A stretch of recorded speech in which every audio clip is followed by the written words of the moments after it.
Good morning बेटा। बेटा last video में हमने रिफ्रैक्टिव इंडेक्स की बात की थी, ठीक है। क्या रिलेशन आया था आपके पास? रिफ्रैक्टिव इंडेक्स आपने डिफाइन किया था mu equal to speed of light in vacuum to speed of light in medium. और फिर आपने इसको रिलेट किया था वेवलेंथ के साथ भी। तो स्पीड ऑफ लाइट को यानी वेलोसिटी में और वेवलेंथ में रिलेशन आपको पता है, इक्वल टू न्यू लैम्डा। और न्यू हमारी फ्रीक्वेंसी है। फ्रीक्वेंसी किसी भी लाइट की फंडामेंटल प्रॉपर्टी है जो कि सोर्स पे डिपेंड करेगी, ठीक है। तो मीडियम चेंज होने से न्यू पर कोई फर्क नहीं पड़ेगा। तो हम इसको लिख सकते हैं न्यू लैम्डा ओरिजिनल यानी कि वैक्यूम में wavelength and new lambda dash. तो बच्चों न्यू हमारा आ गया था लैम्डा अपॉन लैम्डा डैश। समझ आवाज नहीं बेटा? उसके बाद ये रिलेशन आपने फाइंड आउट कर लिया था बच्चों। अब एक छोटा सा क्वेश्चन है। क्वेश्चन क्या है वो देखिए ध्यान से। कहता है ए लाइट ऑफ वेवलेंथ 6000 एंगस्ट्रॉम। बेटा एंगस्ट्रॉम होता है 1 एंगस्ट्रॉम इक्वल टू होता है 10 की पावर -10 मीटर के, ठीक है। तो 6000 angstrom in air enters a medium. ये आपकी एयर में है बच्चों। तो ये वेवलेंथ हमारी किस में है? एयर में है। Enters in a medium with refractive index mu equal to 1.5। Okay, आवाज नहीं बेटा। What will be the frequency and wavelength of light in that medium? जिस मीडियम की प्रॉपर्टी यानी म्यू जिसका 1.5 है उसमें लाइट एंटर करती है, तो हमें बताना है कि उस लाइट की फ्रीक्वेंसी क्या होगी और उसका वेवलेंथ क्या होगा, ठीक है, उस मीडियम में। तो देखिए बेटा गिवन क्या है आप लोगों को। सबसे पहले आप गिवन लिख लेंगे। तो हमारे पास गिवन क्या है? गिवन है हमारे पास वेवलेंथ लैम्डा इन वैक्यूम। तो उसको मैं लैम्डा से ही रिप्रेजेंट करूंगी।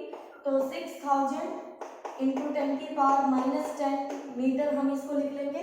फिर म्यू मुझे दिया हुआ है 1.5। ओके, अब मुझे पता है फ्रीक्वेंसी जो है वो फंडामेंटल प्रॉपर्टी है।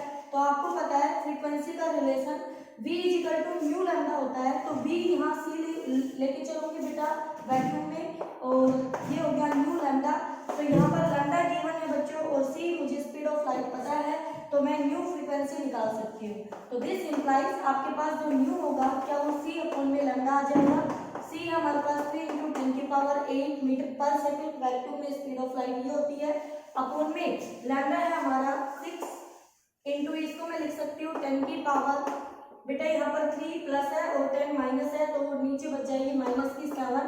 तो ये आ जाएगा आपका 1/2 इंटू 10 की पावर 15। तो आप इसको लिख सकते हैं 0.5 इंटू 10 की पावर 15। अब ये फ्रीक्वेंसी है, तो फ्रीक्वेंसी की जो यूनिट है वो आपके पास क्या आएगी? हर्ट्ज। क्या आएगी? हर्ट्ज। तो इतनी फ्रीक्वेंसी आ जाएगी हमारे पास उस लाइट की जो लाइट एक मीडियम में एंटर कर रही है जिसका रिफ्रैक्टिव इंडेक्स 1.5 है, ठीक है बेटा। अब फ्रीक्वेंसी किसी भी मीडियम में जाएगी लाइट तो उसकी फ्रीक्वेंसी वही रहेगी। तो अब हम क्या करेंगे? अपना रिलेशन यूज करेंगे v equal to nu lambda upon.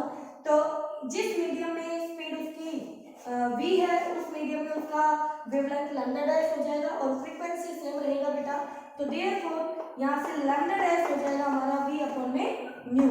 और v आपको ओके v भी हमें नहीं मालूम है उस मीडियम में v कितना है, और वेवलेंथ निकालने के लिए v उस मीडियम में हमें पता होना चाहिए। तो आप यहाँ से यूज कर सकते हैं mu equal to speed of light into speed of light in medium, ये वैक्यूम बेटा। तो यहाँ से पहले मैं वैल्यू फाइंड आउट कर लूंगी किसकी, यहाँ से मुझे v की वैल्यू मिल जाएगी और वो आएगी c अपॉन में म्यू। तो क्या मैं यहाँ पर v की वैल्यू पुट कर सकती हूँ? तो लैम्डा डैश यहाँ पर v की वैल्यू आ जाएगी c अपॉन में म्यू और इनटू में म्यू। अब मुझे c भी मालूम है 3 इंटू 10 की पावर 8। ओके, म्यू है 1.5। ओके, फ्रीक्वेंसी हमारी 0.5 इंटू में 10 की पावर 15, ये आप यहाँ पुट कर देंगे। देन आप इसको सोल्व कर लेंगे, जो भी वैल्यू आएगी वो आपकी वेवलेंथ आ जाएगी उस मीडियम में, उस लाइट की वेवलेंथ आ जाएगी इतने मीटर, ठीक है। तो बेटा आप इसको सोल्व कर सकते हैं आसानी से। ओके, कोई कंफ्यूजन होना नहीं चाहिए आपको। फिर भी कोई डाउट हो तो आप पूछ लेना। ओके, अब देखिए साइड में मैंने कुछ इंपॉर्टेंट पॉइंट लिखे हैं। तो लास्ट वीडियो में मैंने आपको बताया था कि जो आपकी विजिबल लाइट होती है उसमें 7 कलर्स होते हैं, और बेटा विजिबल लाइट में आपके जो सारे कलर होते हैं वो सेम स्पीड से चलते हैं, ठीक है। तो जब हमारे पास डिफरेंट कलर की लाइट होती है तब वो अपनी अलग अलग स्पीड से चलेंगे, लेकिन विजिबल लाइट में सभी सेम स्पीड से चलेंगे। तो विबग्योर ये आपका स्पेक्ट्रम है विजिबल लाइट का, जिसमें वी वॉयलेट है, आई इंडिगो है, बी ब्लू है, ग्रीन, येलो, ऑरेंज और रेड। सबसे ज्यादा वेवलेंथ होती है रेड कलर की, तो लैम्डा उसका मैक्सिमम होगा, और सबसे कम वेवलेंथ होती है वॉयलेट कलर की, उसका लैम्डा मिनिमम होगा। फिर कल लास्ट वीडियो में हमने लास्ट लेक्चर में ये भी बताया था कि म्यू के हमारे पास दो दुश्मन आ चुके हैं, वी एंड लैम्डा। ओके, और एक क्वेश्चन कराऊंगी आपको, तो उस क्वेश्चन से आपको ये समझ में आएगा। एक और इसका दुश्मन हम पढ़ चुके हैं बट आपने उस पर फोकस नहीं किया होगा, तो आज के क्वेश्चन से आपको क्लियर हो जाएगा वो भी, ठीक है। उसके बाद बात आती है कि म्यू जो है मीडियम की जो ऑप्टिकल डेंसिटी है वो किन किन फैक्टर्स पे डिपेंड करती है। तो सबसे पहले वो मीडियम के नेचर पे डिपेंड करेगी। फर्स्ट ऑफ ऑल ग्लास है, वैक्यूम है, एयर है या मेटल है, जो भी है।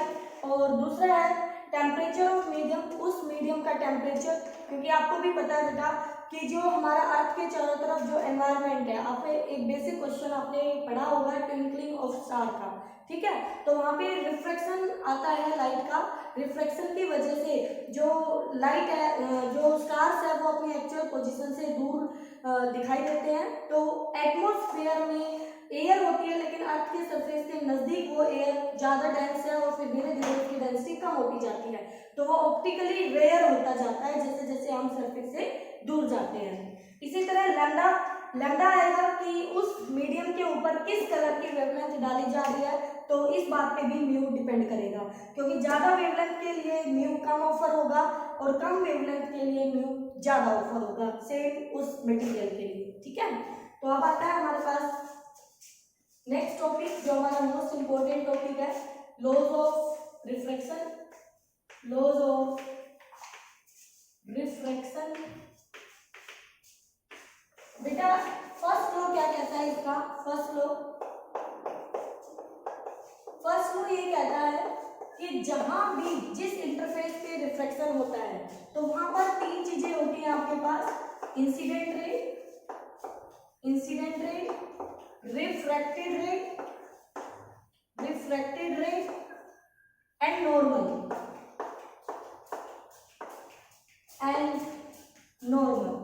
lie in the same plane। ये तीनों एक ही प्लेन में लाई करेंगे। एक ही प्लेन मीन्स मैंने आपको दिखाया भी था रिफ्लेक्शन कैसे हो रहा था। जैसे ये हमारा कोई इंटरफेस है और यहाँ पर ये आपने इंसिडेंट लाइट डाली है, this is the incident ray, ये आपकी इंसिडेंट रे हो गई, ओके। और यहाँ पर आप नॉर्मल ड्रॉ करते हैं, तो जिस प्लेन में ये लाइट है उसी प्लेन में आपका नॉर्मल है, और आपका मान लीजिए ये μ1 है और ये μ2 है और μ1 लेस देन है μ2 से, तो ये हमारा डेंसर हो गया और ये हमारा रेयर हो गया। तो लाइट रेयर टू डेंसर जाएगी तो बेंड हो जाएगी टुवर्ड्स दी, तो सीधी जानी चाहिए थी, लेकिन अब कैसे जाएगी? नॉर्मल की तरफ बेंड हो गई। तो ये incident ray, refracted ray and normal तीनों सेम प्लेन में लाई करेंगे, ओके बेटा। तो यहाँ पर ये हमारा एंगल ऑफ इंसिडेंस हो गया और ये एंगल ऑफ रिफ्लेक्शन हो गया, ठीक है। तो ये था आपका फर्स्ट लॉ। फिर आता है सेकंड लॉ, जिसको आप स्नेल्स लॉ के नाम से भी जानते हो, Snell's law of reflection.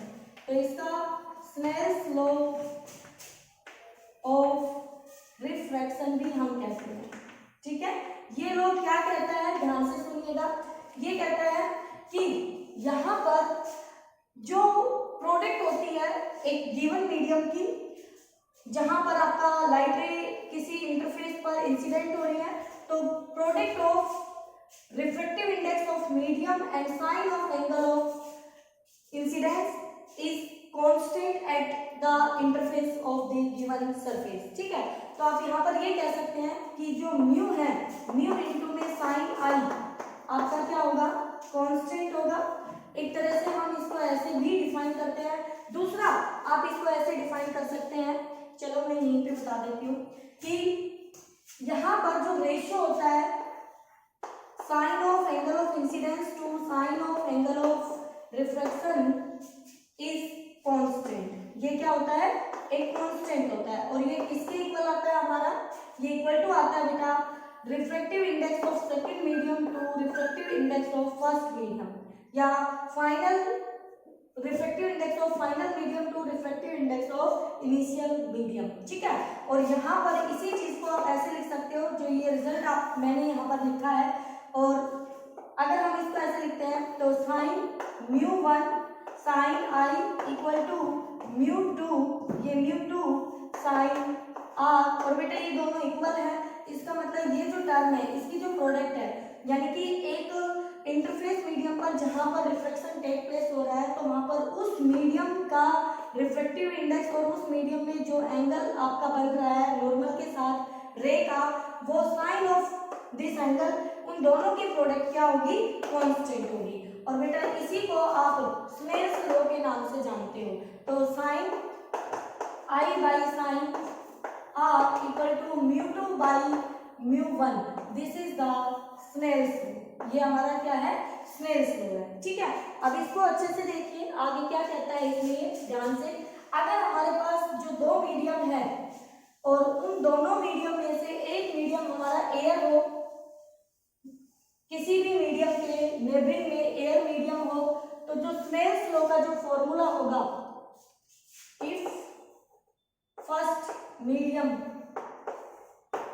Is air, then Snell's law sine i by sine r, sine i by sine r equal to, तो ये μ2 बाई μ1 था बच्चों, तो मीडियम एयर के लिए जो μ1 होगा वो 1 पुट हो जाएगा, तो हम किसी भी मीडियम का रिफ्रैक्टिव इंडेक्स म्यू से रिप्रेजेंट करेंगे, तो यहाँ पर सिंपली हम इसको ऐसे भी लिख सकते हैं, लेकिन ये तभी वैलिड है जब एक मीडियम हमारा क्या होगा, एयर होगा, ठीक है, और अदर मीडियम का रिफ्रैक्टिव इंडेक्स हमारा म्यू होगा, ओके।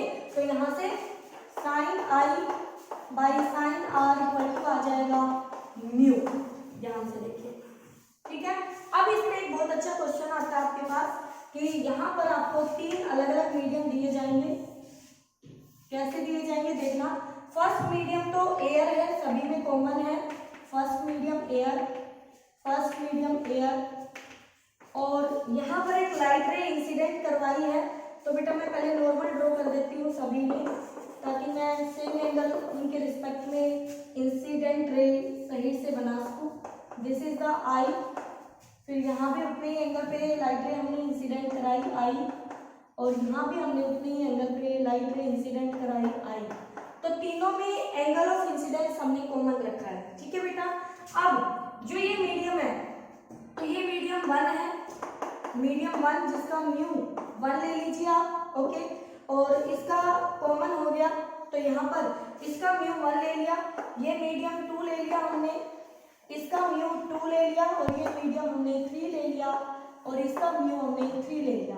और यहाँ पर हमें बताना है कि किस मीडियम में स्पीड ऑफ लाइट सबसे कम होगी, लेस होगी, या सबसे ज्यादा होगी, मोर होगी। तो यहाँ पर दिया गया है आपको जो रिफ्रैक्टेड रे है उसका जो पाथ है वो दिया गया है, एक्चुअल में ये पाथ होना चाहिए था, लेकिन पाथ ये दिया, तो पहली रे में दिया है 15 degree angle of refraction, this is the angle, and second में दिया गया है angle of refraction 25 degree, and third में दिया गया है रिफ्रैक्टेड रे का angle of reflection 35 degree, this is 35 degree, okay. तो अब हमें बताना है कि स्पीड ऑफ लाइट किस मीडियम में लेस होगी, मिनिमम होगी।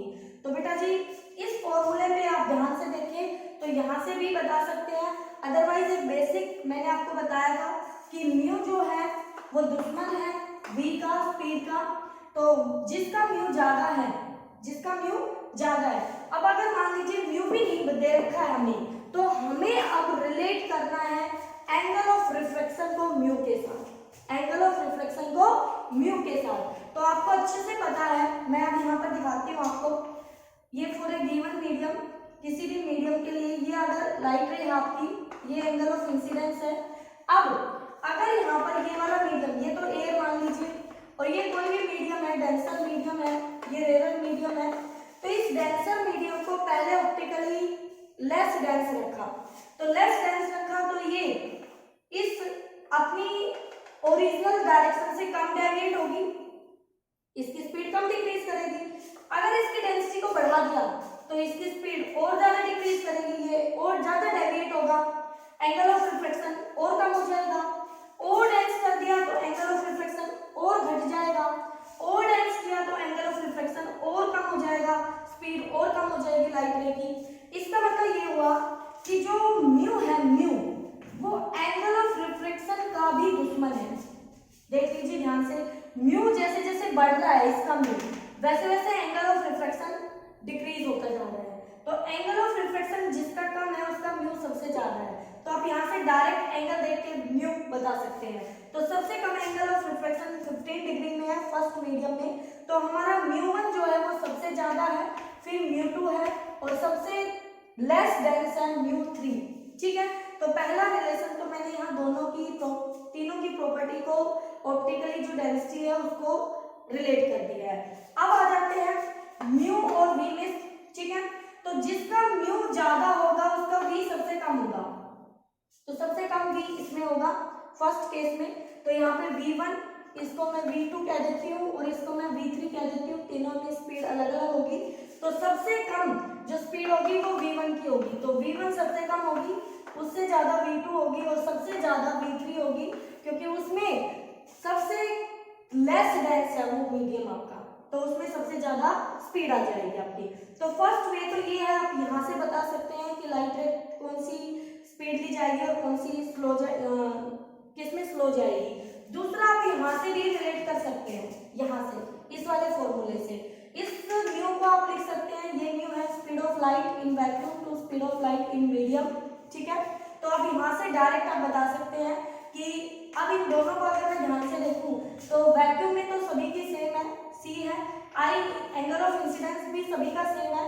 तो इसका मतलब ये हुआ कि जो v है वो r के साइन r के, तो v हमारा डायरेक्टली डिपेंड कर रहा है साइन r के। ठीक है, और साइन की वैल्यू अगर एंगल कम तो वैल्यू भी कम, तो स्पीड भी कम। तो देखो सबसे कम 15 डिग्री है, तो सबसे कम एंगल है 15 डिग्री, उससे ज्यादा है 25 डिग्री और उससे ज्यादा है 35 डिग्री।